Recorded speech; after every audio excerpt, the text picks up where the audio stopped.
គូនេះបាទតារានៅខាងក្នុងប៉ះបាទ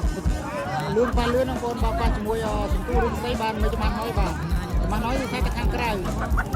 ចំណែកតារានៅខាងក្នុងបងប្អូនបាទអូណាតារាបាទលឿនប៉ះលឿនហើយបងប្អូនបាទប៉ះគ្នាបាទគូនេះ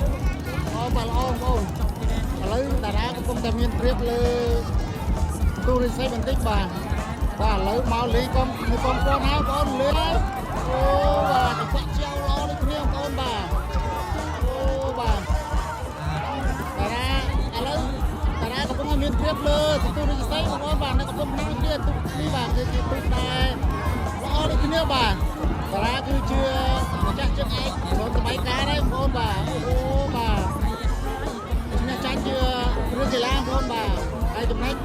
ទូរិស័យកំពុងណាបាទលោកពួនកំពុងតែដេញគ្នាហើយបងប្អូនបាទពួកនេះមិនឲ្យដាច់គ្នាទេបាទនៅអូបាទលេងគ្នាtrongទីនឹងល្អមែនទេ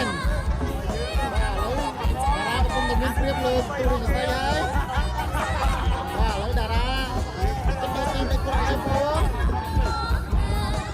បាទតារាទូបានទេចំណែកទូរិស័យបាទជើងទី1